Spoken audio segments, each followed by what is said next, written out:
And good evening, everybody. Welcome to Talk Wrestling across all of our various platforms, the Jeff Meacham Network, NoDQ.com, the Greg Cherry brand, the Cassidy Teen Studios, my Facebook, my group Facebook, and my Twitter. I am your host, Jeff Meacham. That thing is see-through as a mucker feather. So there's the Jack of all trades championship. We're going to be talking more about that in the plugs at the end of the show, which may not necessarily go only an hour tonight, just so everybody's aware of that right now. Let me go ahead and throw that out there now. Again, I'm seeing the comments come in, so I'm going to go ahead and throw them up there before I bring in the first of what could be a lot of guests tonight. And yes, you may feel free to call in tonight. By all means, come on in, join the party if you dare. Let's see. Josh is here. He says, howdy, my brother. Holy crap, Raw was awesome last night. Did I actually just type that? Raw was actually pretty decent. I'm not going to lie. Aaron kind of didn't like it as much from what I saw in his review, but I happen to like the show. So there you go. And he says, what a fantastic Women's Dusty Cup Classic final. Yeah, great tournament, great final there. Looking forward to the confrontation down the line with the champs and the new Dusty Cup winners.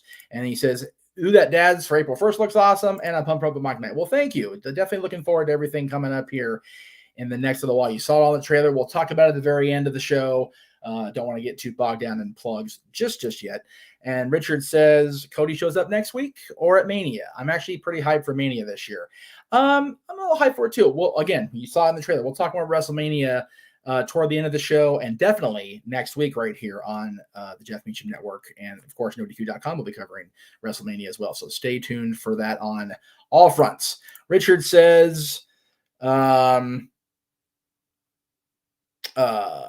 NXT 2.0 is growing on me. Yeah, you know what? It's getting better, slowly but sure. And yes, the camera is wide. Yeah, I have the green screen up, so the freaking Winged Eagle just looks like crud with that with the green screen up. It doesn't preview, doesn't render very well.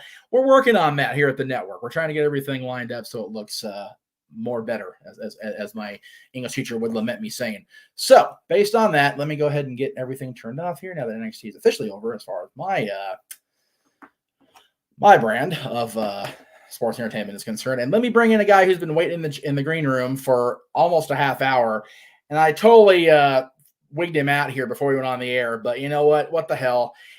I had a great bit planned, and I blew it by adjusting the camera and letting him see me. But I'll go ahead and bring him in anyway. Hey, Stat Boy, how are you, brother? Well, hello, my internet fans. What's going on? We're here. We're Talk Wrestling with Jeff Meacham. Yay! Yay. As Carter would say. Different. What do I want? I'm loving it. Go ahead and use the WTC background because because you got a title defense coming up. There we go.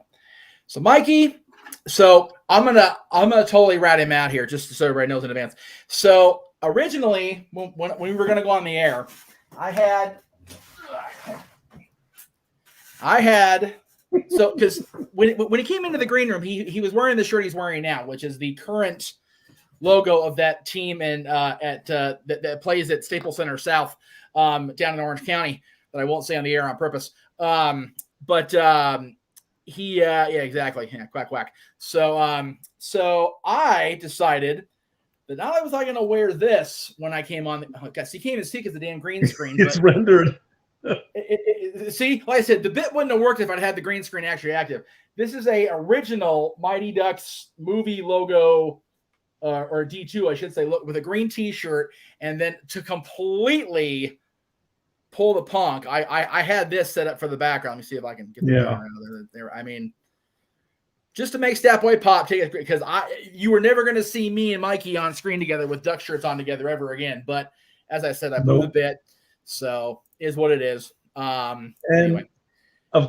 The one of the new things that's happened since I've moved to Tennessee with Dory is we like to playfully banter back and forth, or I'll say something stupid, or I'll say something naughty, or whatever. Dory's corrupted me. I say that a lot to her too, and it did happen in California where I would uncontrollably laugh, cry, side splitting, whatnot. It's called breaking Mikey.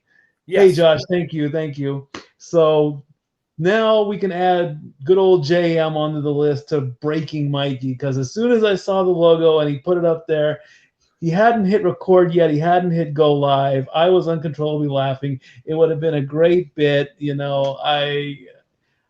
So it happened. We have the personal memory, and thank God it's not on the internet right now because it might go viral, and I don't want to go viral. I really don't. Viral's the best kind of stat boy. Anyway, Yeah. So it didn't happen. I'm being asked if I know Rico de la Vega. That name sounds very familiar. If you're referring to a wrestler who was trained at Santino's named Rico, then yes, I do know who that is. Otherwise, I don't. So if you want to elaborate on who that is, we can talk about who that is. Yeah, that sounds like somebody. And Marshall says, "Say hello to the Marshall." Yeah, again, a tribute to Hi, Marshall. Hi, Scott. Marshall in the house. We're doing great, Marshall. Thank you. Zach says, "Dory corrupted you." Well, Dory corrupts everybody because that's what Dory does. Especially with this guy. Oh, this guy. There we go. I got my mixed up again. And I'm really fuzzy again. I just realized that. Hang on a second. Yeah, I have said when Dory and I are watching Jeopardy or whatever, or I say something stupid that can be misconstrued as naughty, and I realize how stupid it is when I say it, I go to put the blame on her. I'm like, Dory, you've corrupted me again, and whatever, and then I'm on the floor, laughter, tears, crying. That's how I put when I corrupted myself. Okay, but it's all in fun, folks. It's all in fun. That's all it is. Right. Yeah. And apparently he interviewed Rico, and he told me he said hi to me. Oh, okay. It must be Rico from Santino's, who I'm. Yeah.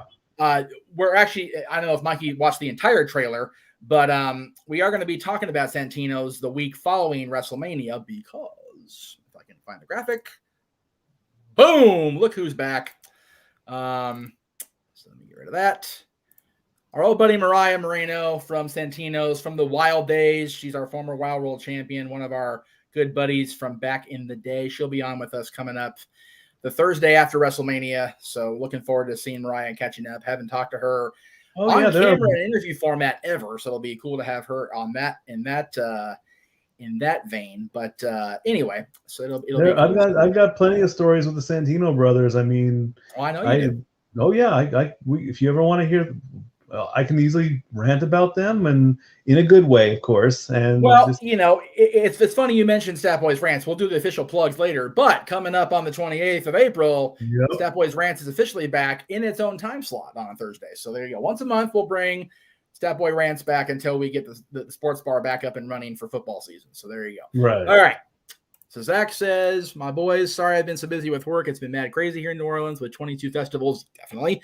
And the final 4 in the next month coming off Mardi Gras and St. Patty's Day. But I'm finally out today. So Zach, we're glad to have you. Glad to hear you're recovered enough to be in the audience. So thank you, brother. It's good to see you. Good to hear from you and all that jazz. He wrestled in Ring of Honor and Evolve in Puerto Rico. Okay, that might not be the guy I'm thinking of. But I will definitely, again, I will look into – I think it's the same thing. Anyway. I think it is too. Anyway. Stat Boy is not a wrestler. He did train briefly at Santino's, and he did referee a couple of things here and there in the old LBWA. Look it up. You'll thank me later. And that's all I'm going to say about that right now. But never officially went beyond a couple of sessions with Joey and Mongol and the boys. So by the time I had learned about Santino's, I believed that my potential wrestling career was over, and our friend Ryan suggested I should be, if I didn't want to fully be in the business as an active talent, that I could have been a referee or a manager. And so when I found out about Santino's, they said, well, if you want to be a manager or a referee, you still have to learn the business. You still have to learn how to bump. You have to learn how to protect yourself. And, I'll probably go into this more detail. I mean, I want to keep it your show, and I don't want to make it about me. But they kicked my ass big time. Oh my God. I learned so much about, respect and hard work, and it's no joke. It's not a cakewalk like some people think. They think, oh, I'm gonna train, and I'm gonna get all buff, and I'm gonna work, and I'm gonna get I'm going to go to WWE with. No, you're not. It's not going to be like that. No. So there's conversation going on in the chat room about Rico. If I can get his last name on the Rico we're talking about, because like I said, it's not Rico. Rico from Billy and Chuck era, and like I said, if it's the Rico that trained at Santino's, I know who you're talking about, but I don't remember him working in Ring of Honor or Evolve. So Puerto Rico, I can see it happening, but I don't remember him working out of those companies. So anyway, we'll move on from that until we get a definitive answer. Familiar. So Zach says, boys, do you feel Cody versus Seth build is the same as Cena versus Undertaker, the way they are dragging it out? It's not even apples and oranges, it's apples and bananas. It really is, because John actively sought out the Undertaker in the context of the storyline, right? Whereas Seth seems like a ship without a rudder. He has no direction. He has no idea what his WrestleMania moment is going to be in the context of the story. We know that he does, if the Cody rumors are indeed true. So I don't think they're the same presentation. I do know that people want to compare it like that, but I don't see the similarity on that front. People, and again, this is not a knock on you, Zach, so don't take it like it is. People want to seem to always compare rather than let things breathe, be original, be different, be new. And like has been said across social media about 648 times in the last 2 weeks, remember the days of Monday Night War where people would just show up and you wouldn't know about it a month in advance, like Ravishing Rick Rude, like X-Pac, like the Outsiders, like Luger, yes. And to give credit the other way, there are a lot of comments on those posts saying, well, yeah, but the internet was so prevalent even back then that some people knew Luger was going to be there. It was just a matter of when. So because of Davey Boy turning heel, and it's like, well, Luger had definitely no rudder on the ship after Davey Boy turned heel. He was completely directionless in 95, which is why he had Sting go to bat for him with Bischoff, because he knew the WWF was going to get him absolutely nowhere at that point. Anyway, so no, I don't think they're the same whatsoever. I totally agree with you on that, because they have not said Cody's name. They have not said any build up that, WWE has not acknowledged that Cody has signed, because they are trying to keep everything under wraps. But somebody leaked the story, so all the fans are like, oh my God, it's going to happen. Whereas Undertaker and Cena, like you said, Cena was calling out the Undertaker a month in advance. Every week he's like, I'm calling out the Undertaker, I'm calling out the Undertaker, I'm calling out the Undertaker. The same thing happened with Owens and Austin. He kept hinting at Texas, he kept knocking Texas, and now finally, Vince got on the phone off camera. Hey, can you do this? Yeah, sure, I'm in. Oh my God, I'm calling out Stone Cold. And that skull cap that Owens was wearing last night was so bad, it was so good. Right. It was one of the best makeup jobs. For a quick second, it almost looked like to me that he actually did shave his head. But when the camera got it, and you could see the wrinkles on the cap. I'm like, whoever did that, if that was worked or not worked, it was genius. Yep, exactly. So the answer is no. I don't believe that they're doing it the same way. Right, Richard. I don't know how you got a hold of the video with me interviewing the Dream, because it wasn't a video, it was an audio segment. But God bless you for digging it out of the freaking the rubbish pile. Yeah, that was interesting. I mean, that was back when I was still doing teacher assisting and tutoring, so I had to go do my job, and Dusty pounced on it, and my co-host at the time made his career on our show about doing that. So that dude owes Dusty everything, as do we all. Let's not kid ourselves. We love the Dream. So Rico Rodriguez. If it's Ricardo Rodriguez, then I know exactly who the hell it is, because it's Chewy. It's Chimera. It's our boy Ricardo Rodriguez, but I don't think it's the same guy. Now with the last name, no, I have to agree. I don't know who that is. So let's see. Richard says, any more plans to interview legends again? Love your news with Rob. I would love to interview anybody and everybody that it comes down the pike. The thing is just a matter of availability. I mean, right now I've got Mariah Moreno coming up in a couple weeks. I've got Jenny Santana, who is coming back on next month, and I'll be in Vegas for that show, Ultimate Women of Wrestling, coming up on May 21st. So we'll be having a good chunk of that roster filter through the channel in the next 2 months. So be on the lookout for that. But legend is a word that is thrown around far too liberally for my money. And to be completely honest, I got a lot of flack with going to PWG shows with Team No DQ only to interview the TNA guys, quote unquote. That was a quote from the PWG fans at the time because they were assholes, to be blunt.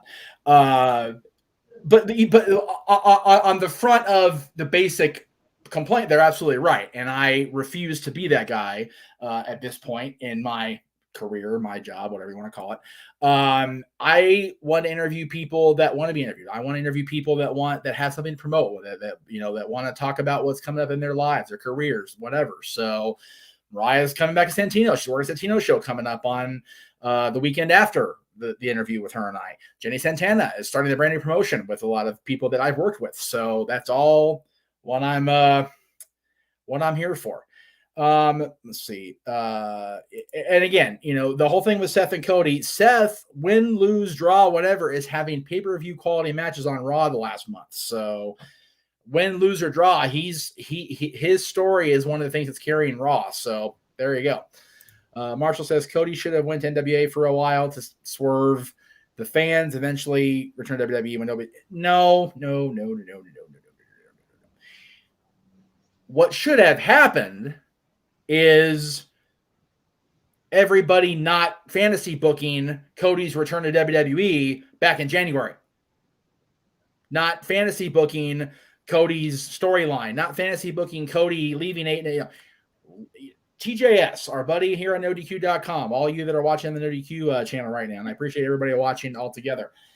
Let shit breathe. Let it play out. Let it happen. Let it cook. I don't care if Cody walks out there, looks in Seth's eyes, gives the man a hug, and walks away. I don't give a shit because Cody Rhodes is back where he feels he can now properly get the recognition he sought when he left WWE a few years ago. And, Hunter and Cody even talked about it when he left, that he wasn't leaving to pull a power play. He wasn't leaving to, I'm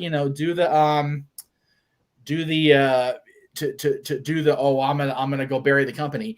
Other than the whole, destroying the Triple H looking throne thing with a sledgehammer, he has not buried WWE. He's refused to do that. But he also told Hunter he can't stay out of loyalty to Hunter for giving the Dream a job, because he needs to grow as a performer, as a person, as now a father, as a husband. So just kind of one of those things where, Cody's had a chance to go out and, spread his wings and fly, and he flew high. He started his own company. He got a brand off the ground with the recognition of his name and Matt and Nick's names. Literally had a pay-per-view that they funded themselves, got people, 10,000 people in an arena in Chicago, and out of the ashes of that event became AEW. So I'm proud of Cody as a fan. I'm proud of Cody as somebody that's had the opportunity to interact with the Rhodes family so much in the last, 20 years. Some bitch, I feel like every time I say shit like that. So I'm here for it, and I'm happy with it. Now if he comes back and they mess it up, then yeah, I feel free. Come on this show, and we will bitch at the company together for screwing Cody up again. Please, I invite that if they screw it up. Arrow says it's always good to see Jeff. Welcome back. I'm assuming you're watching No DQ. It's good to be back. Thank you very much. I appreciate it. Thank you. Going forward past WrestleMania craziness, because the next 2 weeks are going to be just that. I'll be back on No DQ every Tuesday night after NXT. This will be a simulcast on all 4 channels going forward after WrestleMania. Word is the winner of the Cody versus Seth match will face the winner of the Reigns-Lesnar match at Backlash. too soon. If it's Cody, it's definitely too soon. And Mikey knows I never say too soon. It's never too soon for anything. But that's too soon. Right.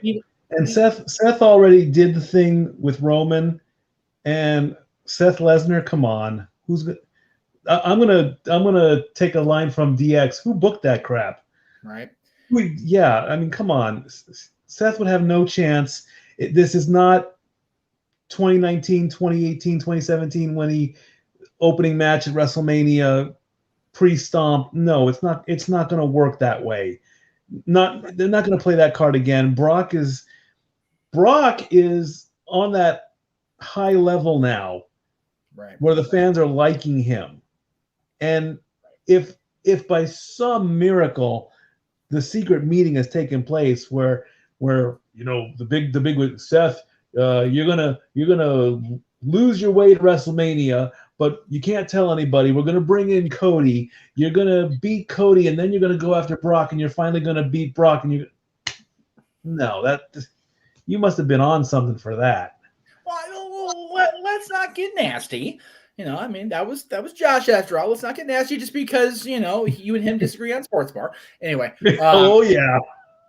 So Greg says, looking forward to Jack of all trades on Thursday. Got two. Great. So now you're going to make me defend the title live, you jackass. You got 2 new rounds to throw at me. Thanks a lot. I'll go ahead and plug it since I already had the plug line up anyway, and I am looking forward to it myself. That's coming up Thursday. Let me get the banner out of the way so you can see the time and everything. This Thursday, the 24th, 2 o'clock Pacific, so 5 Eastern for you East Coast kids. I'm blocking my own face. That just doesn't work. I don't like doing it. Yeah, there we go. The champ will be there.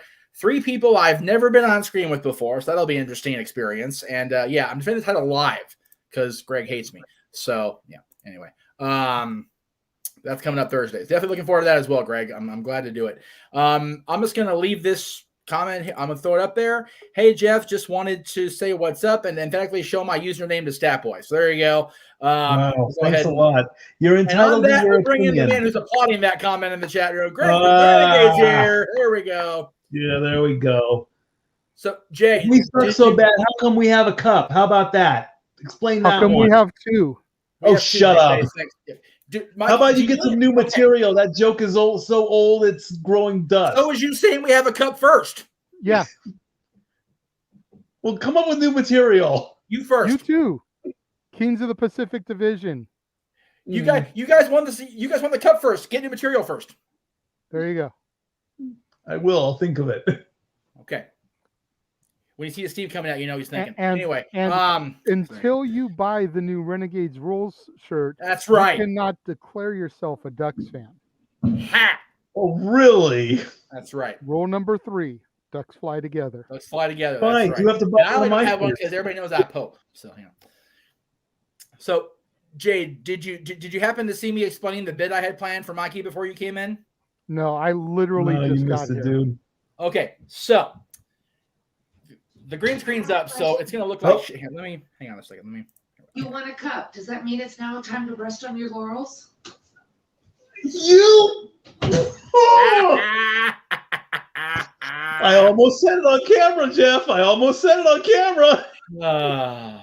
Anyway, so I had this whole bit planned, Jay. Let me paint the picture. So originally I was gonna be off camera like this, and hang on, let me fix it. So I was going to do this. It was just going to be me and Statboy on the air when we first came on. I intended to wait for you to pop into the green room, right? So I as soon as you popped in, I was going to put this in the background. Let me see if I can get rid of that thing here. And then I was going to come on camera wearing, hang on. Where'd it go? Wearing this shirt. And tell everybody, take the picture because you're never going to see it again. However, in my haste to get things ready before 7:05, I was moving the camera and revealed enough of it where Mikey could see the bit. Yeah. But I broke him. Like, he was laughing so hard, I'm surprised he has to go pee-pee in his pants. So it was funny or not. Ribs hurting still. Yeah, it was still hurting. His sides are still hurting, so it's all good. And was fun. I'm gonna leave the background off. Screw it. Shit. Anyway. You did good. So yeah, it was a good time. But yeah, as far as that we won the cup first, that's great. We won 2, and we beat your asses along the way to get there. So anyway, move on. Let's see. Moving right along. Done. That's it. So let's see. Richard says, I hope he uses AEW. Could use the AEW theme since supposedly AEW doesn't own it. But knowing Vince, no, actually, he probably will because they don't own it. And Tony totally bogarted the Hardys theme right out from underneath Vince's ass, like he really gives a shit. Yeah, I was going to ask. I think I did ask that. How come AEW is you? What's up? What am I missing here? Oh well, I had my stock answer because I knew, but the Renegade seems to know the answer to the question. Go ahead. Because WWE doesn't own it; they didn't produce it. They never did. Never. No. And the reason he and I both know that is because we WCW fans. Domain music. Really? Yeah. Go back and watch. I want to say it's either Nitro or Thunders in 1998, in early 99, when they're running like those little hype videos for Be Superstar of the Week or whatever. You'll hear the Hardys music and you'll hear the Hollies music. So wait a minute. Let me get this straight, West Coast professor. Yes, sir. You are telling the stat boy, right? You go back and intentionally, on purpose, watch Thunder. Only because it was on TBS, and that's where they used it more. Yes. Okay. Hey, you can't teach an an old dog. We dog. had this conversation back in the day, a couple weeks ago. I remember it, and Mikey, you may remember this. The old Dish Dogs VHS I used to have. Sean Astin, Matthew Lillard, Shannon Elizabeth movie. During one of the trailers, they used the Hardys theme on that VHS. I think I do remember that. And it's also on the Dish Dogs DVD. When they made the transfer, that stayed. Out of curiosity, Jay, do you know what studio made Dish Dogs? Just off, do you happen to know? Off the top, no, but I can Google it real quick. I mean, go ahead and Google it because if it's a Warner Brothers picture, that's why.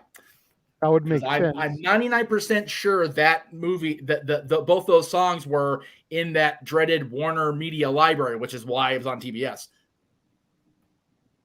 Let JJ Google it, Mikey. He's already doing it. Damn it! I already got it. Too bad. You wait. You wait. Okay, fine. I'm busy looking at Shannon Elizabeth. As you should. That's right. That's right. It's 10:30 on the East Coast. We can hit after dark. It's all good. 7.23 Productions. Okay. Who distributed it? 7.23 Productions. Oh, so it's a completely independent film. Yeah. Yeah, no. Indies. Yeah. Well, I thought it was indie. Well, then they done stole from Warner too. Good on them. Whatever. Okay. Or the trailer that was at the front of it was Warner Brothers something, but you know. Oh, there you go. That's probably what it was then. Okay. So, but anyway, asking, have we watched Young Rock? I have. No. I love that shit. I have not. Mikey, have you watched Young Rock? I might have seen a couple episodes, but I haven't kept up with it. No. Okay. Honestly, I do not watch a whole lot of regular television. Hopefully that is something that'll be rectified in the very near future. But most of what I watch is Netflix, Hulu, or whatever movie I'm watching du jour for review status. Right. The most recent shows that I watched were Hulu originals. Only Murders in the Building was one of them, with Martin Short, Steve Martin, and Selena Gomez. Really, really entertaining. Yes. Fun show. Yep. A group of friends start a podcast after a murder happens in their building, and they go around trying to put the pieces together and figure out who killed the person and why. All because they're already fans of this existing podcast. So, you know, kind of like how back in the day, a young renegade and stat boy went and started their own wrestling shows after being fans of a certain ginger fat man up in the other corner who had already had their own wrestling show. Yeah, You know. Yeah. And As we then the do. other one I watched recently was Excuse me. I still need to see the final episode of Pam and Tommy. Oh, geez. Also Yes, Hulu Lord. original. Biting your tongue. Good night. And then Good I night. watched the Selena miniseries on Netflix. Really, Oh, really how good. was that? Really, really good. Was For it? as I'm much- so glad. For as much as Jennifer Lopez made me fall in love with Selena Quintanilla in the 97 movie, Right. this miniseries, not only did the young lady who played Selena just reaffirm my love for the fallen Tejano singer, but the series made me fall in love with the entire Quintanilla family. Nice, dude. That's awesome. Very I cool. highly recommend it. And another cool touch about it is they would translate the Spanish. So when she's singing the Spanish songs, English subtitles are along the bottom about that's loosely awesome. what the songs translate to and what the songs mean. Awesome. Which is great if you've only seen the movie and didn't really know at the time. That's Well, awesome. yeah, I like like it's no secret on my end. I really do not speak Spanish. No. I jokingly tell people I speak, very little, muy poquito. Muy poquito, You sí. know, I'll even joke even further. Okay, my Spanish, taquito, burrito, quesadilla, guacamole, dos tequilas, por favor. Sí. I speak a little bit more than that, but not a whole lot much more. So Right. to see the translation of those songs and what those songs mean Right. just made them even more beautiful. There you go. If you're even a casual fan of Selena's, I highly recommend the series on Netflix. 16 episodes, 8 episodes per part, 2 parts. Good stuff. Definitely check it out. Yes, we all know how it ends. Kind of like the iceberg hitting the Titanic. We know how it ends. It's building the story to get there. That iceberg hit the Titanic so hard, it was almost like the boat hit it instead. Anyway, Hello, Facebook user. yes, hello, Facebook user. Let's see who this is. Because they're clearly in the group, so they're clearly somebody I like and appreciate. Let's see. I'm going to call them out on their lack of being able to read and follow directions, just to be a dick. Let me see who it is. Hang on, let me see. Oh, it's Adam Buxton. Hey, Adam Buxton, read the damn directions. Zach read the directions. He knew how to do it. Anyway. There we go. Look at that. Richard and ZOMG Ruler. Yes. Some good comments there following up on the Selena thing. Yes. There you go. And anyway, so let's see. Renegade, there's a new Selena album. Oh, I didn't know that. That would be Really? good to see. I would actually, since I have a turntable, I would love to find some of her older stuff on vinyl. But Yes. unfortunately, it's such a collector's item that Right. it goes for way too much money. Yes. So for Christmas, I think it was last 2020 Christmas, we pulled together and got my dad a multi-platform turntable. It's got MP3, it's got CD, it's got cassette, if you can find those damn things anymore. I have one of those too. I don't think it has the MP3, but it's got CD, it's got cassette, it's got AM FM radio, and the top flip's open for vinyl. And it's got Bluetooth for Spotify and Apple and the whole. See, I don't know if mine has that, but it's got everything else. Right. So the plan is to, you two know, play the Gatlins off Spotify Christmas morning, but have it on the turntable audio, which is going to be like, talking about childhood. Geez, many crickets. But we've got a box underneath the table. Mikey's been in the house. Right on that, on the side of the couch, underneath that table, there's this box that hasn't moved in 20 years. It's full of vinyl records. So we're going to throw that shit on and just see how they work. There you go. If somebody can find a actual thing out in public that actually plays a track, let me know, because that's ridiculous. Yes. Talk about aging us. I had an 8-track when I was growing up. Tremendous. Oh, wow. See, the trick is to find a car that has an 8-track player and then make sure you can still drive the mucker feather and put that shit on the road. Just make people go brrr as they go by. because that. I remember my mom and dad's old VW Bug when I was a little kid. Oh yeah. Had an 8-track in it. Yes. And boy, were they styling with Oh that yeah. 8-track. So the one car I know in the family that had the 8-track was my mom's Bug. When she was a teenager, unfortunately, that actually didn't make it past 1979 because of a car accident. But yeah, just great, crazy memories from what I've told. Here you go, floppy disks. If you have a media that can play a floppy disk, dude, you're a champion. 5.25 floppy disks. Yep. Yeah. The real floppies, not the little hard. Bless you. 3.25 whatever. Floppy, one, like they actually like a paper plate floppy. They actually flop like my damn wallet right now. Yeah, they were floppy. Does your wallet flop like that because it's empty? No, because actually 2 freaking credit cards flew out of the damn thing as I tried to make the freaking prop joke. Here you go, Betamax. Jesus, we are going back. That's the one thing I haven't. Woo, Betamax. Never owned a Betamax. Yeah. We always VHS joke about our Beta. top 10s and me doing my wrestling and Jeff going hold my beer. This man just saw 8-track and raised it Betamax, like for real. So all right. So if any of you are gamers in the chat room, here you go. If you can tell me in the chat room or you two that you have an Atari in your home that can actually be played still if you have the right hookups, you're on the same level as the Meacham family, because we've got one. It's in my dad's closet at the other house, and I'm waiting to find the friggin' hookups. I do not have one anymore, but I do remember owning the 2600. Dude, the 2600, I don't give a shit how hokey it sounds now in 2022. My favorite game was the bowling.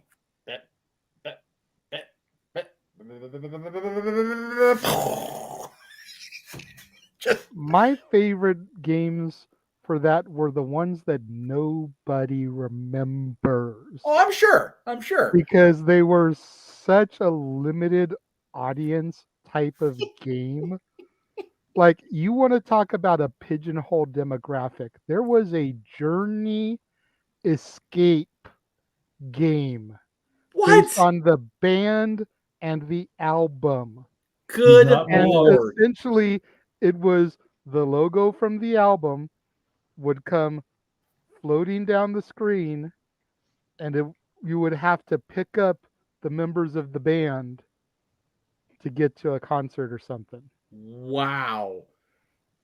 You know, scary enough, that sounds like Disney took that one. We can make a roller coaster of that. We'll just use Aerosmith instead. Anyway. Disney essentially did take that game, and then on Nintendo, they made a little something called Adventures in the Magic Kingdom.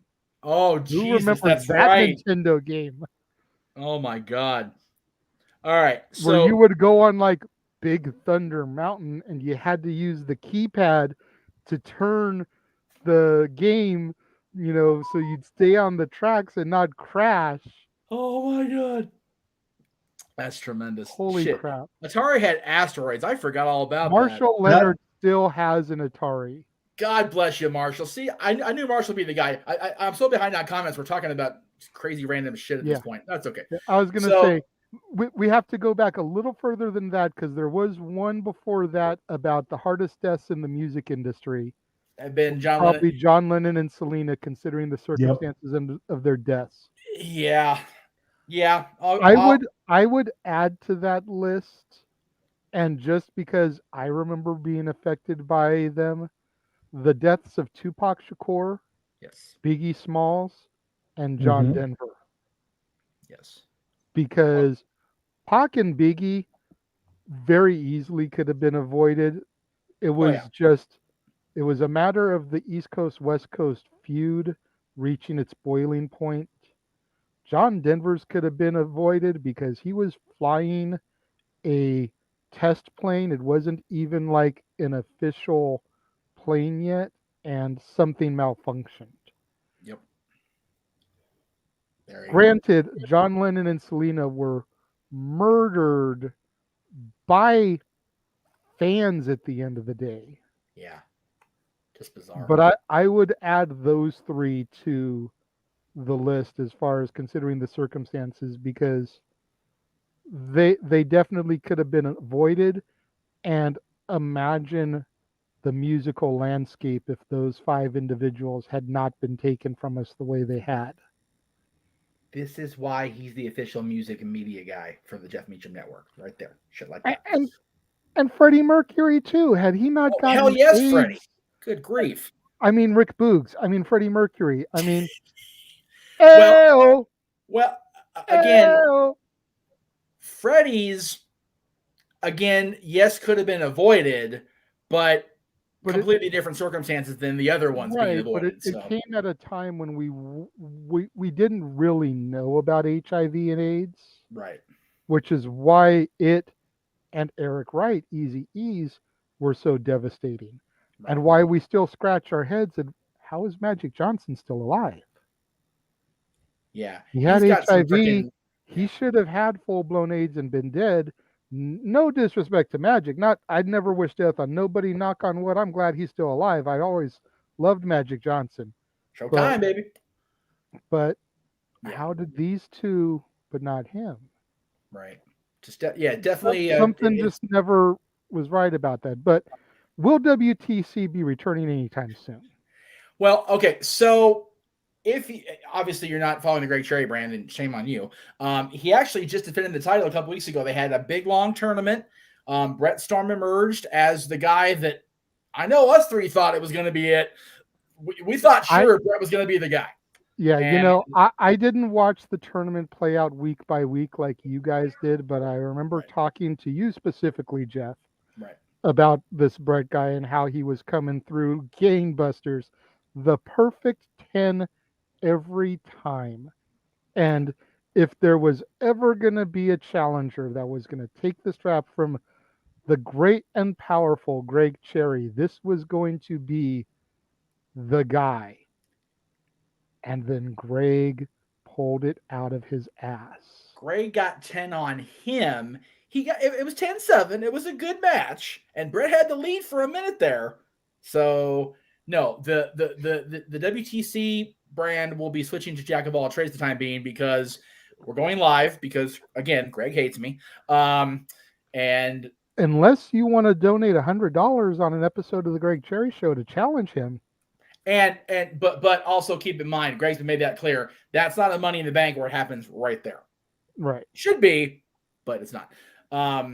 So yeah, that'll be coming up Thursday again. We'll do all the plugs at the end. Like I said, I've got at least another 45 I can go before I gotta start packing up, because I ain't gonna catch a bus till 9. So we're good to go on that. All right, let's see here. Who can y'all see the next woman going to the Hall of Fame be? I heard Michelle. Well, we already have Queen Charmel for this year, so because they're going to be in Texas. Although he and I talked about that, it should have been Michelle this year because Undertaker's going in. Now, granted, I know Booker and Charmel live in Texas, so I ain't hating on it. I am hating on the fact that, with all due respect to Booker, we've all met Booker. We love Booker. We love Charmel. What exactly did Charmel do that puts her in the Hall of Fame? Yeah. And I already gave my hashtag StatBoy approved rant on that. I want to say on our first episode of Ask the Dads. Yes. So I'm not going to get into that there. But yeah, with all due respect, this year's Hall of Fame should have been Undertaker centric. Yep. Paul and Kane have already gone in. So you want to put in the Hall of Fame this year?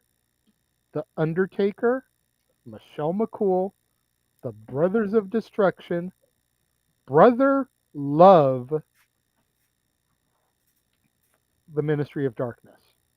Yes, we're praising Bruce. Don't send your hate mail elsewhere, okay? Seriously. The man debuted The Undertaker. Before Paul took him over, yeah, Brother Love debuted The Undertaker. Yeah. Amongst the million of other things Bruce has contributed to the business and the WWE. Yeah, you know, he definitely has had a Hall of Fame career, but we can't put Paul in there alongside Taker because Percy's already gone in. So you put the guy in that debuted him. Agreed. Taker, Michelle, Brothers of Destruction, Brother Love, Ministry of Darkness. headliner, female, tag team, manager, stable. Boom, there it is. But again, we're only fans. We don't know how to book. We don't know what we're talking about. And Mikey, I'm going to turn to you. Can we get an official that was Statboy approved? Absolutely. Statboy approved. Hashtag it. There you go. Very good.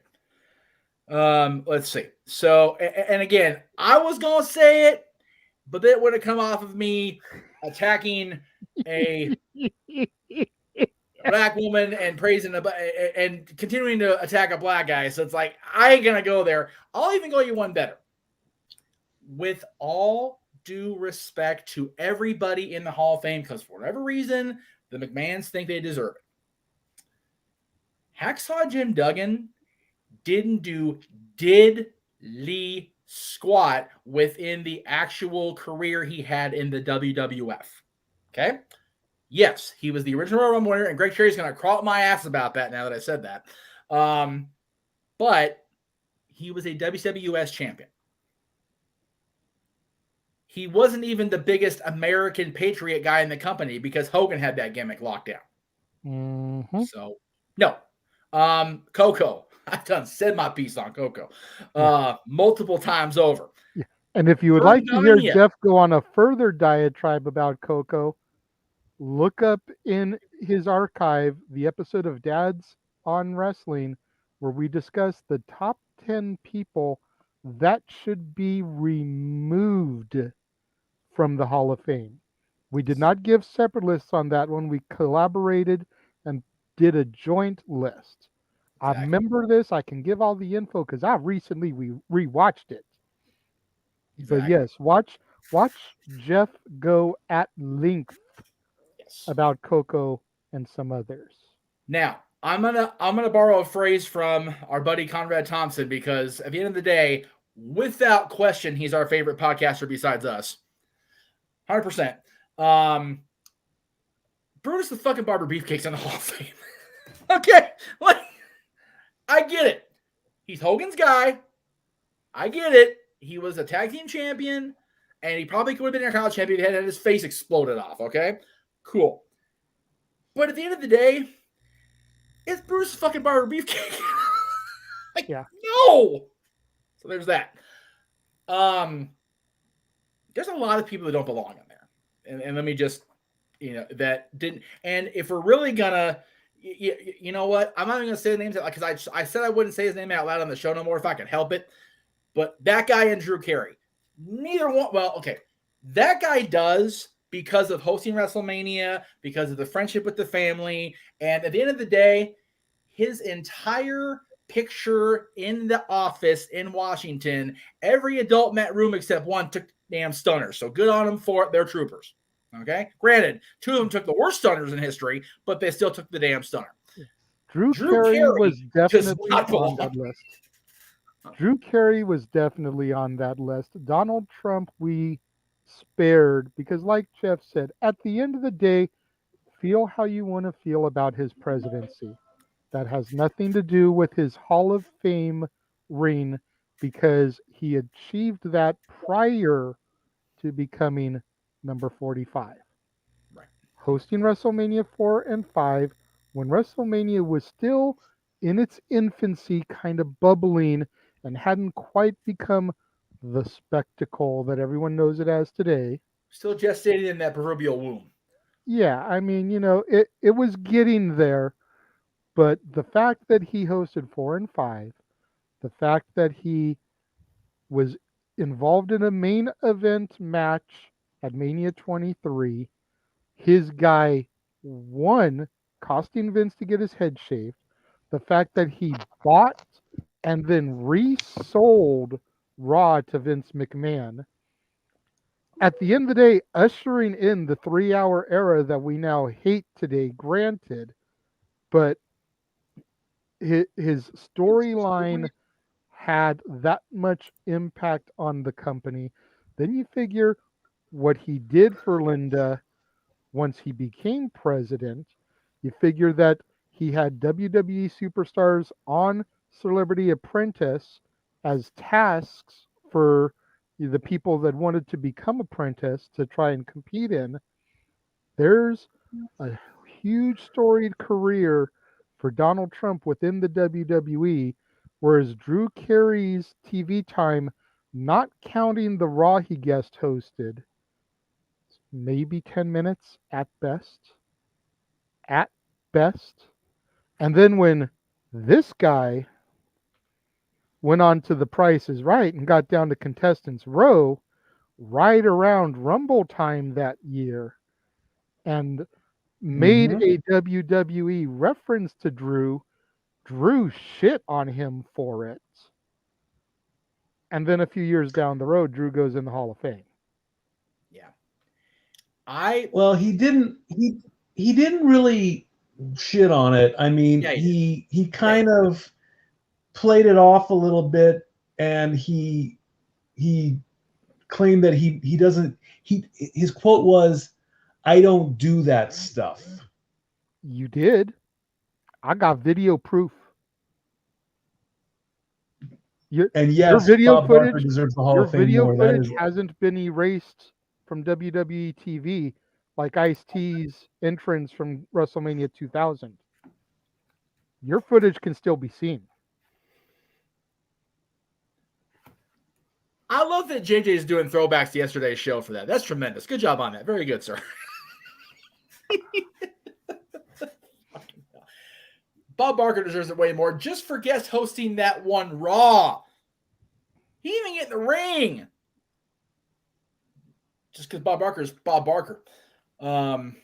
Anyway. Actually, pretty sure Kane's a Republican now because of the office he sits in. So, anyway. Yes. Mayor Jacobs is Republican. That is true. Flynn's a Republican. Kane is a representative of Hellfire and Brimstone. Anyway, we'll go ahead. That's right. He's And Devil's yes, favorite demon. Or however. and yes, ZOMG ruler Brother Love has not been inducted yet. Yeah, I was trying to get there. Where we go here? There we go. And yes, Jaden and I talked about Andy Kaufman should have been in. He should have been celebrity number at least 2 behind Cyndi Lauper. Neither one of them are in, which is bullshit. Yeah.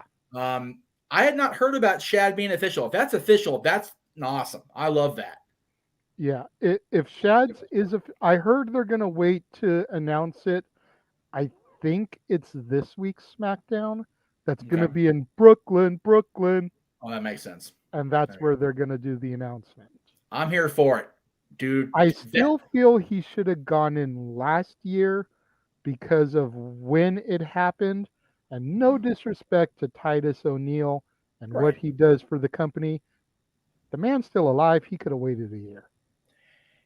It was hot off the heels. We're talking weeks old. Right. For that Shad tragedy. And it would have been a great way for us to be able to heal and honor him like the hero he went out as. The good and bad argument to that is one and the same. I wonder if they didn't because they didn't want to invoke the same feelings as we had when Eddie passed.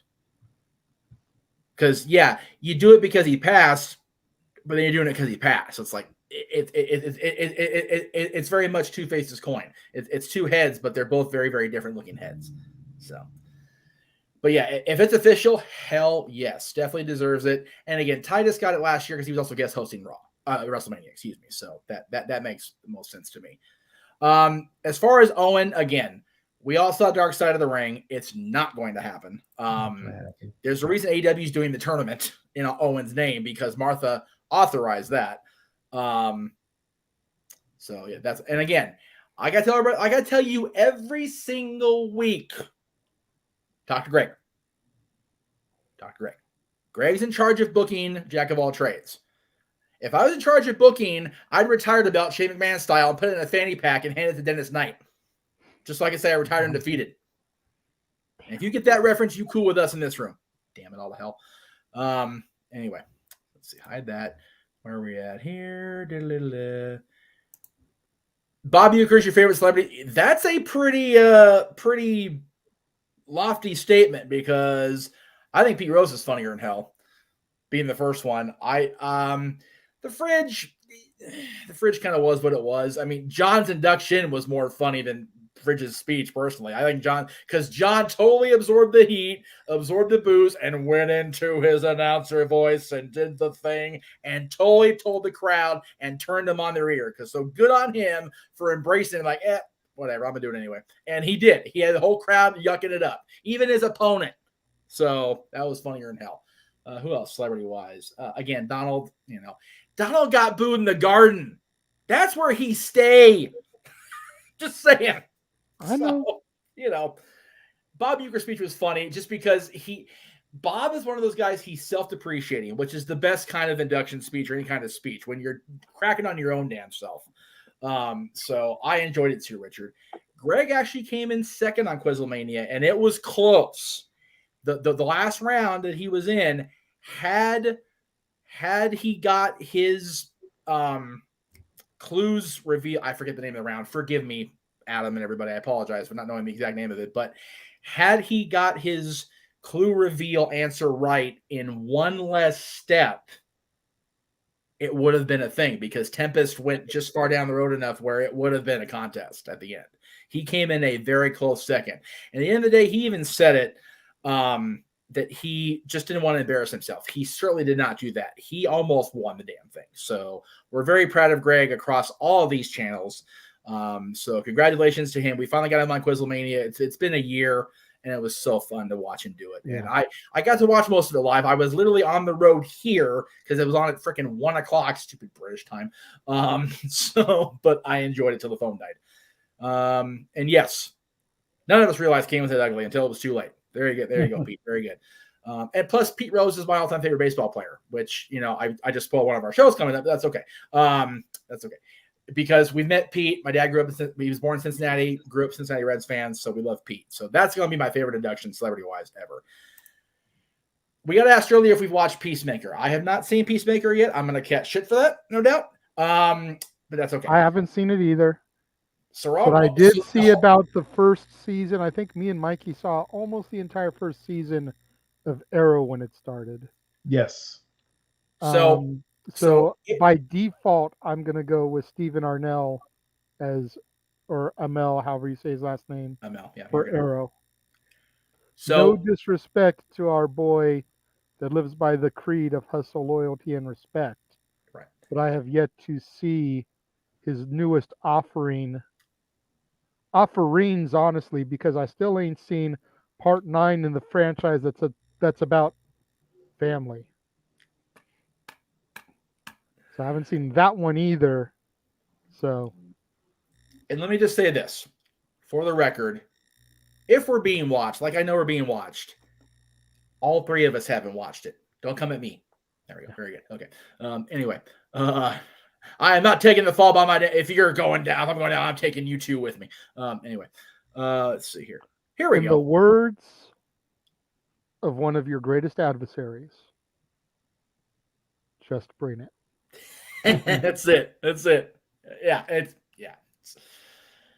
And trust me, at least I know with those 2, it's a matter of when are they home to do a binge watch when they're not working. I got no goddamn excuse. So, exactly. Anyway, so let's see. Marshall, here. I think we've addressed this numerous times. I think I speak for myself and Jeff, and Mikey can chime in if he would like. The greatest celebrity to appear in pro wrestling that has not been inducted in the Hall of Fame, who has left the biggest impact on the business, are Cyndi Lauper and Andy Kaufman. Without Cyndi Lauper, there's no WrestleMania. Period. Brawl to end it all, war to settle the score, WrestleMania. Girls just want to have fun. Captain Lou is where it all started. All 3. Yep. Like Jeff said, girls want to have fun. Captain Lou played her father. The Goonies are good enough. Captain Lou, Sheiky Baby, Volkov, Piper. There might have been a couple others, but I remember those 4 for sure. And that was a 2-part music video. Yep. And Andy Kaufman, was honestly the first celebrity to get how the business worked. Look up My Breakfast with Blassie. Should still be on Tubi for free. Look up his interview with Lawler on Letterman. We covered this in detail back in January, Jay. Think so, yeah. Celebrity moments, non-WrestleMania moments at that. So again, Cindy's WrestleMania, but and both of them appeared on our list of people that needed to be inducted last year when we did the Hall of Fame. When we mentioned Molly Holly, who went in that year, Eric Bischoff, who went in that year, RVD, who went in that year, Vader, who's going in this year. Yeah, nobody pays attention to us. If you're watching on the Constantine Studios or the Jeff Meacham Network, these episodes are accessible. If you're not watching on the YouTube channels, go subscribe and watch those damn episodes. It's not it ain't a complicated process. All right, so Warhawk Rambo, I disagree with you, and I'm going to tell you why. Oh, here we go. Because despite the ones who are caught up in legal controversy that probably will never get inducted, your Owens, your Benoits, the ones that are part of lawsuits that still have ruffled WWE feathers, right? You still have a slew of talented individuals who have left their impact on the business that deserve to be in there above some of the ones that are already in there. Yeah, exactly. Now, I'm not going to sit here and shit on Coco, on Hacksaw, on some of the people that Jeff has made himself well aware and well known of his feelings on those people. Because at the end of the day, I feel like they maybe deserve a spot, just not over some of the people they got in over. Exactly. we look at this year, and the best example is Charmel. Yep. Okay, I have no disrespect for Charmel, Sullivan, Huffman. Period. End of story. No. However, sorry, Miss Elizabeth isn't in there yet. Right. End of argument. Yep, that's it. That's the argument.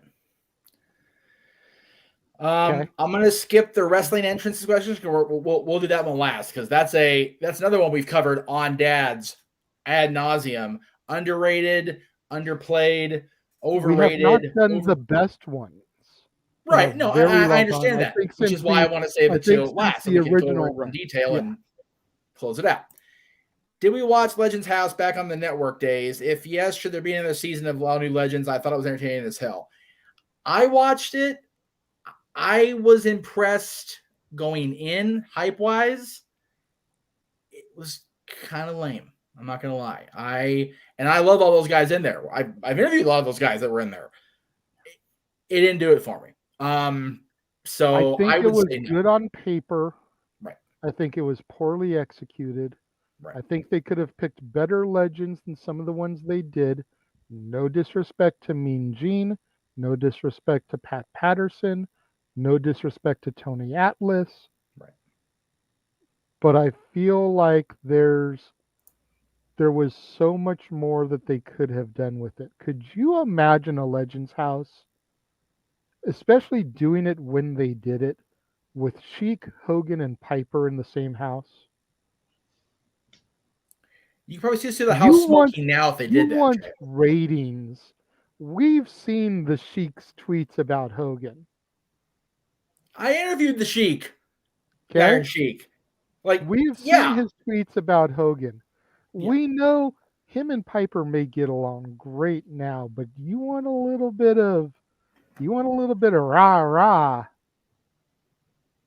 Hogan and Piper in the same house for a week, 2 weeks. Oh man, would it be hilarious. At the end of the day, Legends House became the definitive memory I take out of that is the revelation of the worst kept secret in wrestling about Pat Patterson's lifestyle choice, or however you want to categorize Pat Patterson being gay. That's what that show became about. Was the fact that we all found out what we have known for 20 years. Yeah. So it really did nothing for me at the end of the day as a fan, honest to God. And yes, he even said Hollywood Braun Jabroni on the show about 4 times when we had him on back in 2003. So yeah, it's documented. It was a thing.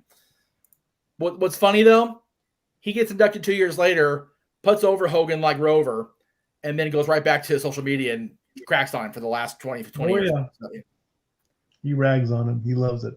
He does. And you know what? Hogan eats that shit up because it's funny because he knows it's all ha-ha. So, by the way, I do need to briefly, I know I'm going to piss people off by doing it, and I don't care because it's my show. There is a kind of like a movement out there right now, and Summer Rae's kind of at the front of it. There is a young fan who has Down syndrome, and his sister is part of the story too. I guess she was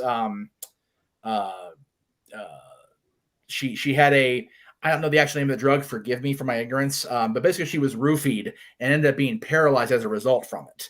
And so the mom in the situation has to take care of both of these kids basically for the rest of their days.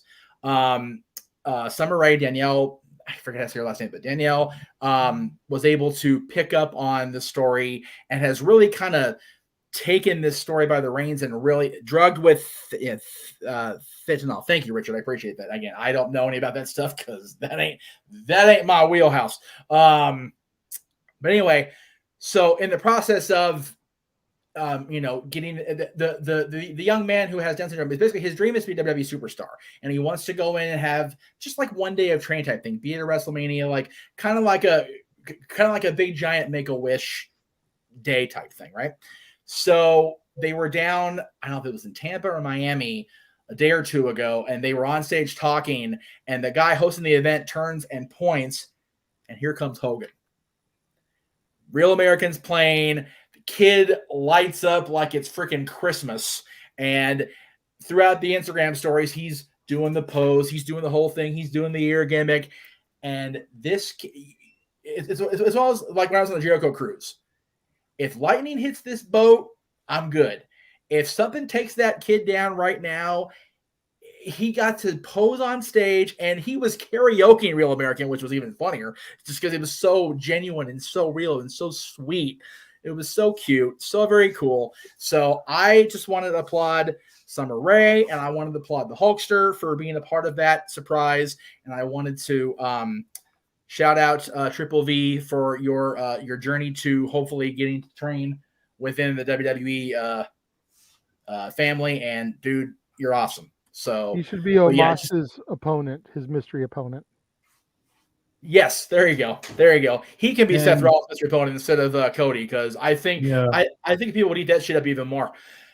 All right, let's see. Going back and piggybacking off of Iron Sheik, and what I wanted to bring up is the video of the HBO documentary on Andre, when Hogan tells the story that Andre didn't like Randy Savage and Andre didn't like Iron Sheik.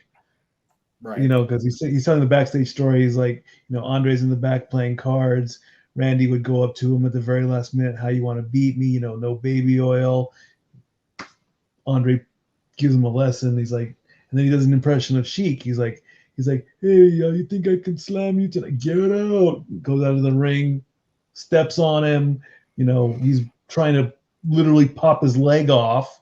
And when Hogan's telling that story, that video, when it pops up in my YouTube feed, I watch it. It's one of the best Andre story videos out there. And let's face it, everybody has a favorite Andre story of anything, whether it's the drinking, whether it's riding in the back with Jake Roberts. That story is hilarious. Battling John Studd, who's the bigger giant. It's amazing. Yeah, it's one of those like when Hunter was inducting Rick. We have an Andre story we either heard or we were there for, and if you were there for Andre's story in person, God bless you, man. Holy crap. So I'll co-sign on that, Dustin, about Jim and Roddy's friendship on Legend's House being another key point of that, but I didn't remember it. So that's the thing. The memory I remember is I didn't remember Jim and Roddy's friendship, so you just said it right now. So that was the point I was trying to make. There really wasn't anything like, oh, wow, like that really captured the imagination of the world. Exactly. Okay. So the one thing that I remember from Legends House was Jimmy Hart trying to show Mean Gene and Pat Patterson how to fillet a fish. Oh, jeez. They caught some beautiful fish. So they were going to have fish fry, and they're in the kitchen, they're doing their thing, and God bless Jimmy, he's just trying to help out, and he's like playing doctor with and Mean Gene wasn't having. He's like, "Will you get the hell out of my kitchen? Get out of here!" I can't fillet a fish to save my life either, but hey, I mean, nor can I. So I can't fillet a fish, but I can sure as hell take a skillet and cook somebody's couch with it when I'm trying to make the fish. Oh yeah. Anyway, if you know, you know. And if you don't, I ain't telling. So there you go. All right. So this is a very easy answer. The answer is Shane McMahon. Oh yeah. The reason I say Shane McMahon's more insane is because Mick Foley was the originator, and at the end of the day, it took two to make that happen. He done got flung off that muckerfucker, okay? Shane knowingly, willingly went through it on his own damn self twice. Yep. Now, Mick Foley also took 2 falls off through the cell. Well, 3 if you count 2 in one match. But the 2 in the match in 98, the second one wasn't a planned thing. So he's not insane for doing it because he didn't know it was going to happen. First one, kind of figured he would be a little rough, and it ended up being rougher than he thought. Second one was clean a plan, and he's lucky he's not dead or crippled because of the freaking chair falling his ass down and smacking him upside the head. Shane totally agree. Purposely climbed the taller cell that exists now and dove off that mucker twice. Shane McMahon is next level crazy, and I'll tell you why he's even crazier than that, because he also fell off the side of the Titantron more than once. He also went through, it was tempered glass, but he went through glass panels 3 times in one match. After it not breaking and him falling on his head more than once. And if the people at Raymond James Stadium would have allowed it, Shane would have been the one jumping off the pirate ship, not Kevin Owens. Well, which is why Kevin dove off the WrestleMania sign at the PC instead. But yeah, Shane would have done it, absolutely. Shane McMahon is next level crazy, and he's even crazier for the fact that he's got so much money, he don't have to do none of that shit. He's covered. He's definitely insured, otherwise he wouldn't be doing it. Anyway, all right, let's see what we got here. Coming down the pike here. Here we go. Okay, this is going to be fun for me to answer. Here we go. Okay. Oh, my God. So, all right. Jim Cornette versus Vince Russo in a shoot fight. I think it'd be a slap fest. Well, yeah, it would be for one thing. I personally believe that Cornette were he not in his age that he is now, would have a chance. But at the end of the day, they're both dirty. They're both, underhanded fighters when it comes to each other because they hate each other's friggin' guts. So if I'm going to toss a coin, which I'm going to have to do in this case with these two guys, I honestly think Vince Russo would win nowadays. Now, the difference is I think Jim Cornette legitimately hates Vince Russo with every fiber of his Louisville being. You think? I don't think Russo gives a shit. Exactly. He doesn't. So I think that I think Russo is so used to people hating me or hating him, and he's like, whatever. Yeah. Cornette honestly hates Russo so much that his insanity would drive him to make a mistake, and he get punked. Straight up. And at the end of the day, not to crack on the South, but if a insane, worked up, crazy Southerner's going to go against KG New Yorker, it ain't going to happen, brother. It's just not going to happen. All right, where are we at here? There you go. Put Russo and Cornette in Legends house. The house would explode. And we'll throw Hogan and Sheik in there since Piper's no longer with us. Oh my God. Okay. So let me just say this. If WWE's not going to want to put out the money to pay for certain wrestling themes to be used, do you think they would put out the kind of money to ensure that house? Vince is old and tired. He ain't stupid. Well, maybe. We all, the three of us, know Vince is not stupid. He may be old, he may be tired, but he's not stupid. And if we want to pick a certain variation of people, we'll pick the 04 version of Foley and Flair to go in there too.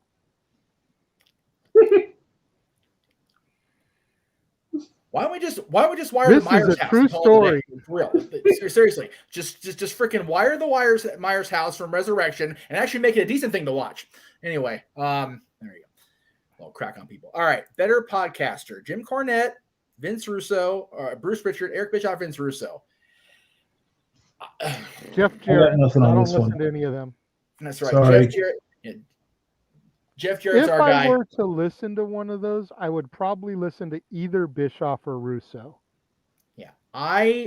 Because those are the ones that I relate the most to. Yeah. I was a subscriber for the longest time to the network that carries Bruce and Eric because I was listening to Conrad's podcasts. But of those four, I will say, I'll only say Bischoff now because number one, people think I kiss his ass anyway. And number two, Bruce, while the original of the four, he's kind of tapered off because he's doing so much WWE stuff now. So as far as, running the company, booking. So there you go. And here you go to throw into that powder keg even more. 97, Brett and Sean. Let's just pull the whole goddamn town up at this point. Really. Let's just have one house that's going to be in the center of town. Get these assholes in here and watch the whole town become a crater like Sunnydale at the end of Buffy. Good Lord. And that's it. Implode on its damn self. All right. We're going to get the question up now because we're going to start wrapping it up here in a few minutes. Where did it go? All right. So, and it's such a loaded question. It's like, what do you base it on? Do you want to go per company? Or do you want to go per era? Because it's really hard to just pick one definitive best wrestling theme of all time. Yes. Yeah. How do you want to do this? You got to be a little more detailed because, and this is what we're going to do, gentlemen. Okay. I'm going to throw it out here since we've got a few minutes and we're just going to go spitfire on these. So first one that pops in your mind that you think is great. Okay. We're going to do this in a couple different rounds. Professor, I'm going to start with you first. WWF. So up until they name changed to WWE. Best wrestling thing. Real American. Mikey? Bret Hart. I'm going to go with My Time. There you go. Triple H. Okay. WCW. All time. Jeff? NWO. Okay. Mikey? WCW. Sting. Okay. And hang on. WCW. So the Crow theme and the Metallica theme, the there were quite a few Sting ones. The Crow band called Sting. Shit. Okay, so he goes with the Crow one. I'm gonna go with Goldberg. Ooh. It's either Goldberg or Harlem Heat for me for WCW. Damn, look at you with a hot take. I like that. That's good. I know you. I know you on Billy Boy, but we're talking about themes, not people. Billy's theme, dude, you couldn't mess with that theme, dude. That was some serious hype workout stuff right there. Goldberg's theme is so over still to this day. The Vegas Gold Knights use it as their Thunder March walking into the arena. So this dude says Mortis. Moving right along. Okay, Jeff. You got the moxie of that guy. Championship Wrestling. Say it again. ECW. Yeah, ECW proper, not WWECW. Jeez, Sandman. It's got to be Sandman. Mikey? I concur, Sandman. And just because of how much I loved him, I'm going New Jack. Oh, jeez. God. I gotta please go don't with say my that. boy. Honestly, ECW is the one I have the hardest time with because aside from Sandman, which you took, for me, aside from that, it comes down to New Jack, Natural Born Killers, RVD Walk, Raven Come Out and Play, and Tommy Dreamer Man in a Box. Like, those four and Sandman are like ECW in a nutshell to me. Ravens was good in ECW because it was another one of those tracks of the time. So Yeah. I'll agree with that one too in the room. All right. TNA. NWA TNA.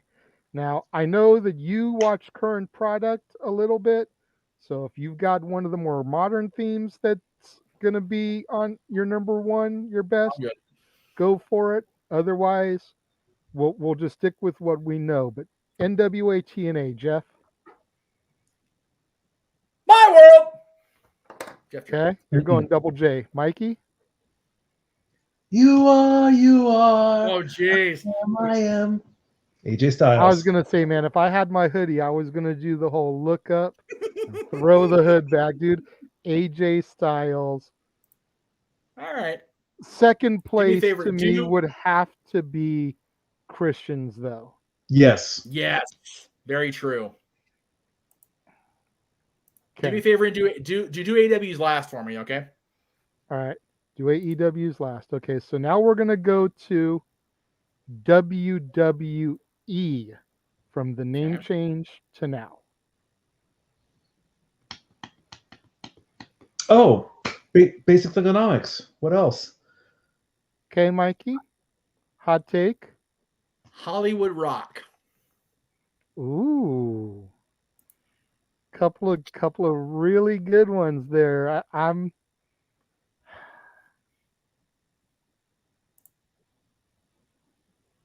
Mikey went with one that was totally blowing.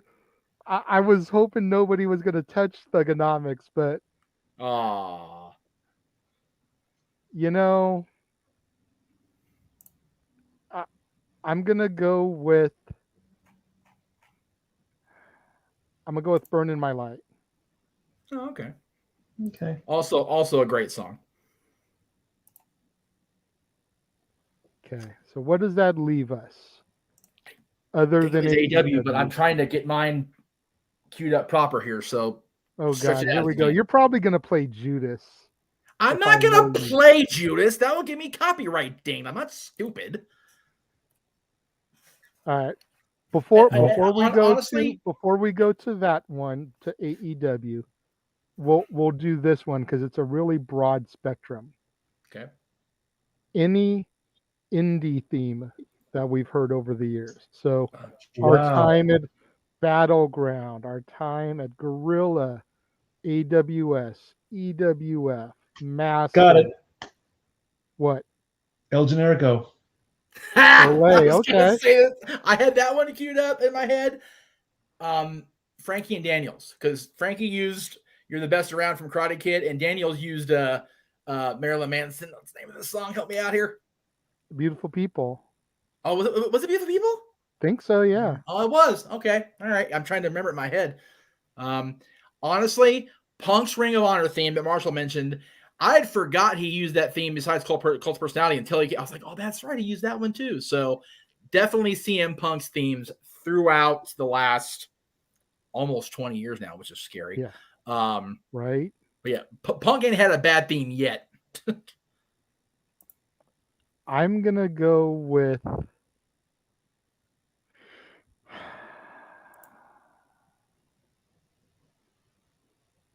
I could be just a dick and say Mbop for the Young Bucks, but I'm not going to be that guy.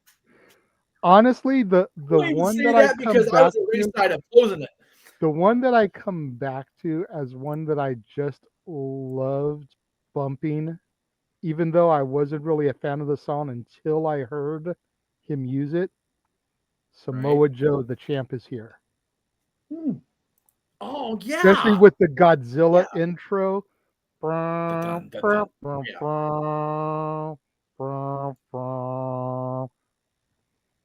The champ is here. You know And what? of course, We who forgot can one in forget- WWE. Who can forget Kevin Steen's "Now You're a Man, man"?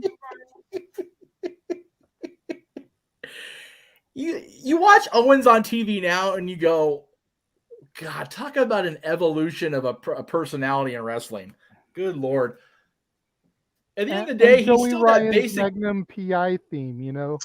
How with did the it? Yeah, I "Who left that wants one a out. mustache ride?" Yeah.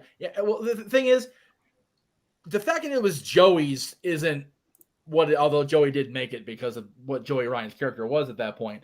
But just the fact that he reached back and pulled out the entire Magnum PI theme from the show, it's like, damn it, Joey. And rocked the Hawaiian shirt and everything to totally make the shtick. He grew the mustache. Yeah, he did. He rocked the Hawaiian shirt. He had the Magnum shtick down. Oh, yeah.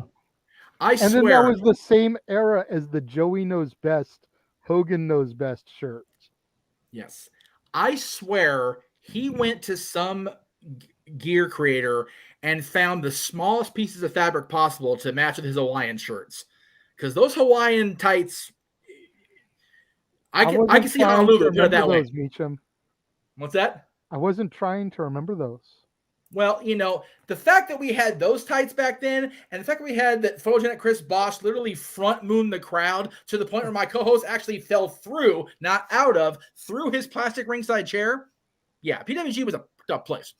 Yeah, I'm surprised Mikey didn't throw out arrogance, knowing his history with Chris Bosch and Scott Lost. Dun, dun, dun, dun, I wouldn't even call that history. That was just a brief interlude, is what it all. Because it never grew. It just it never evolved into the shoot interview that it was supposed to be. Because at the end of the Lion Cock DVD was Scott and Chris interviewing the original of that gimmick. I don't want to say the name because it's not PC anymore. Definitely not. But the originator of the gimmick, which Mikey evolved as the time and Gorilla went on, they were supposed to do a part 2 interview with Mikey in his place, interviewing him for a future DVD they were going to come out with. I think at the time they were talking about either a Lion Cock Volume 2 disc or a Best of the Dynasty disc that they were going to put out with the interview with Mikey as the bonus feature, and it just never panned out. Yeah. And it wasn't from anything on us. Though. So, yeah. It wasn't from anything on us because we were always there early enough, and Mikey was willing. But I think that's what killed it, was that Mikey was so willing, whereas the other guy really seemed kind of aloof with what they were doing. Mikey understood the business enough that he got what they were doing, so it didn't seem as funny to them. Right. I think that's what killed it. All right, so are you ready now for AEW? I'm not sure why it's not working. Like, it won't send through Facebook. Give me a second here. I'm trying to. All right, go ahead and ask the other two. And you know what? We have somebody waiting to come in the room, so we'll go ahead and ask him too. J Rose here. He's been in the chat room all night. So welcome to No DQ or wherever you're watching. We appreciate it, brother.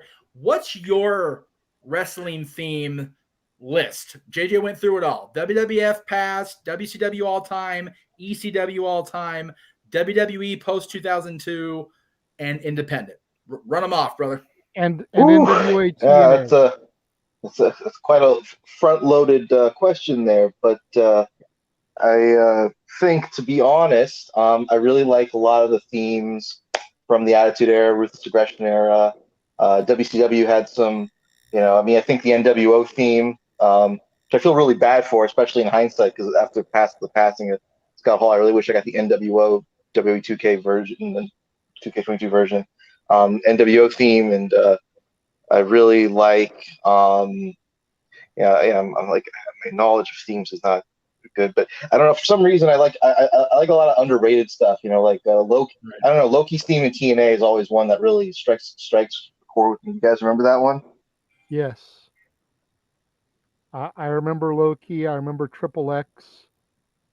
I remember AMW Triple theme X's was theme. I remember solid. Loki's by himself. It I was remember Triple pre-Triple X. X's theme. Oh.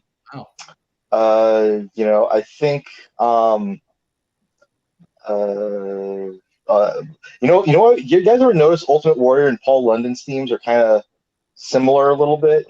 Yeah, definitely I don't know. I interesting. don't know if anyone's ever addressed that. But there's little they both kind of run to the ring with that music, right? Right. So, you know, coincidence? I don't know. Whatever happened to Paul London, by the way? I never hear about him anymore. He pops up every once in a while on the indies. He was training people at some point, much akin to his trainer Shawn Michaels. All right, so let's see, we did that. What about ECW? What was your favorite ECW theme? ECO, you know, actually, with ECW, it was probably Rob Van Dam's theme because he had Pantera, right, as his theme music in ECW. Originally, yes. Because I remember, and I think, yeah, it's funny. All these like, you know, '90s heavy metal music, like Pantera and Metallica, like, you know, Enter Sandman, With the Sandman, Alice in Chains. You know, they're all because of the ECW themes. Like I got into that music because they were all ECW guys' themes, and I was like late to the party with ECW. But you know, when I went back and like watched like best ECW, I listened to all those themes. And WWE post 2002. Oh, well, I mentioned the chat. Post brand extension, I'll even say that. There you go. I mentioned the chat. Kane's theme, Slow Chemical. That was that's right. Like I remember there was like a few years back, a couple years back, like somebody like had that theme as a YouTube, and Glenn Kane / Kane just like kind of like made an awkward face when he heard that. And then I like One of a Kind. I like the V1 or whatever version, Attitude, whatever version of Matt Hardy's theme. Yes. You know, and I don't know if anyone remembers Christian's theme before he went to Tna Nwatna. Like it was originally women that sang his theme. Yes. And then when he came back to WWE, it was like a male version of that song. Of Just Close Your Eyes. The one that Just sounded like Evanescence. Was that Evanescence, really? No, it just kind of sounded like them. Yeah, very pastiche, because I mean they're so popular around that time. So I think Bring You to Life was like a WWE theme back in 2003 too. I think it was like for 2003 No Mercy. Another one post 2002. I mean, I guess You're Gonna Pay, what Undertaker's American Badass theme. Well, you know, I know Stone Cold flip. I know Stone Cold kind of flipped back and forth with like he did like, you know, his Disturbed version, and he did that one during the Alliance. I know this is before 2002, but like, I mean, I guess he kind of just stuck with this since 2002. He's stuck with pretty much the same theme song. What other ones? And then what about TNA and the Indies? Oh no, we're to TNA. So Indies. Okay, Indies. Yeah, I admit I don't have a lot of exposure to the Indies, but I remember one time. I actually remember seeing the Young Bucks back in 2007 in Petaluma with my buddy Sean, and I know Gangrel and David Young were in the main event. Gangrel used his Brood theme. The Young Bucks actually used Hanson's Mbop as their theme song, and me and my friend was like, "What?" Because I don't follow the Indies as much, but you know that's one theme in the Indies I struck a chord with. Another one, I guess anytime there's licensed music in a theme song, that was one event where they did that. Another event I remember, I think I think somebody to use a Limp Bizkit theme in one of the shows, which is funny because I know during the Ruthless Aggression era, like Fred Durst appeared in like No Mercy or whatever WWF NC4 games, and he like had like stuff music for like an Undertaker or whatever. So I know there was a lot of that. And they use that in the indies as well. They use a lot of Limp Bizkit and some of the indie stuff. I know Colt Cabana used Copacabana theme for his indie shows. Yep. In the cabana. You know, Jay, we didn't mention Adam Pearce, Prelude to a Bludgeoning. I always loved when Adam came out to Prelude to a Bludgeoning. That was a great theme, as was Black Betty for him. So there you go. I didn't see. Is NWA that was NWA or indie? NWA was indie back then. It wasn't under anybody's one particular brand. It was kind of a licensed cluster mess. So we also didn't mention our boy, the American Dragon, using the Final Countdown. Oh, hell yeah! I remember somebody on MySpace, I guess, used it because they were like a big wrestling fan, and I was wondering why they used. Remember when when they had those embedded music you could use in social media? God, I missed that. Somebody used I think it was you, Jeff. Like you used it on MySpace, and that must have been because that was in relation to Bryan Danielson. Oh, countdown? Huh? Oh, okay. I said I know when I was doing the MySpace thing, I used my buddy my friend's band's theme song for XMV back in the day. All right, so you can always change. You can always change. And people would rotate sure because I'm gonna.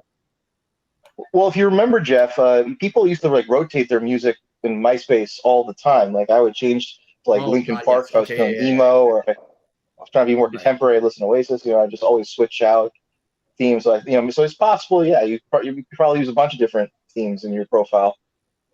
Very likely. All right, so we're going to go ahead and get your answer for AEW, and then we're going to go ahead and kick you off because I got to catch a bus. We went way longer than I thought. So what's your favorite AEW? I mean, it's without question. Second place is Kenny Omega's theme, but without question, the greatest. It's Judas by Fozzy. Like, come on, even when he's heel, people will sing his theme song. I can't even sometimes I even work out to that theme music. I mean, it's kind of funny because think how long Fozzy has been around, because I remember they did that song Enemy and for TNA and WWE and it's the fact that now it's kind of it's become symmetrical, symbiotic with Chris Jericho now, that theme song. I don't know if I could ever hear the countdown music in WWE again. I really think that music is synonymous with Judas. Judas in my mind. Just So there's a lot of other great themes in AEW, but if you're going to give me my top two, Kenny Omega's theme and Chris Jericho's theme's my number one. All right. Well, thank you for popping in. We appreciate it. We'll definitely catch you when we come back for Talk Wrestling on whatever it is, April 5th or whatever it is. Thank you for joining in. We appreciate it, brother. April 5th. All right, I'll put it on my calendar. Thank you. Thank you, brother. Appreciate it. Have a good one. Mikey, favorite AEW theme? I honestly haven't watched it, so I would have to go with Cult of Personality if he's still using it. Which he is. Okay. JJ? It is. You watch it more than Mikey does, so. Not much more. I mean, I aside from Cult of Personality, Brian using Fly to the Valkyries, and Jericho using Judas, I can't really think of a song that sticks out in my mind. Right. Well, you know what? I take that back. John Moxley using Wild Thing. Yes, he there uses you go. the Major League Rick Vaughn version of Wild right. Thing that That's the crowd sings when he comes out to pitch. Yes. That's mine for AEW, because I remember the first time I heard that, I was like, is he using the Major League version of Wild Ricky Thing? Vaughn, baby, and my that's roommate right. was like, I guess so. I was like, you don't get it. Okay. Uneducated fools. Yeah. All right, now. So John Moxley using that version of Wild Thing. Now, I did say I wasn't going to use Judas, and technically I'm right. However, it's only because it's a mashup.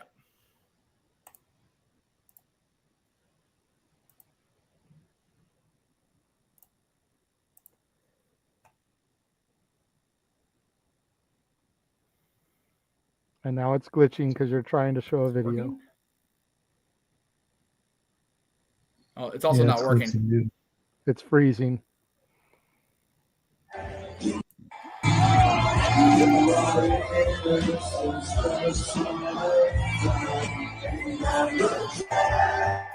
Orange Cassidy and Chris Jericho coming out together.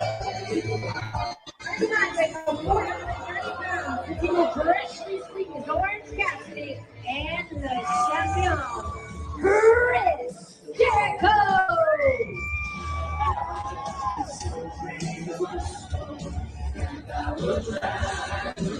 The video's way behind, but that's okay. Yeah. You know, there's a small part of me that when AEW comes out here for Rampage in Ontario, wants to see the Bucks use Mbop just for that hometown crowd. Right? Not going to even front. Definitely. I think that would be the funniest thing ever. Like people like were cracking on me for a while because like I had all my friends that were going to these AEW shows. It's like, you don't understand. Like, I want to be part of this. Then he's in the last match of the last night of the cruise. I'm like, okay. So it was awesome. It was very cool. And yes, they are coming out here for Dynamite and Rampage. And will the Bucks use Mbop? Probably not. If they do a dark match, they might. Just to do it. Right? Like, if they appear on AEW Dark just to say they can do it and do the Mbop theme, you will hear my pop from wherever you are in the world. Yep. Because, like I said, I managed against the Young Bucks when they were using that theme. So for me, that'll be a personal throwback. All right. So there we go. We went way longer. I got to haul ass and catch this bus. So I'm not going to do home. Thank you, brother. I appreciate that. I'm not going to do all the plugs I intended to do because I just don't have the time at this point. But definitely check out the Greg Cherry show tomorrow on the Greg Cherry brand and the Jeff Meacham Network. Let me get rid of the banner because at this point we're not going to have everybody call in anymore.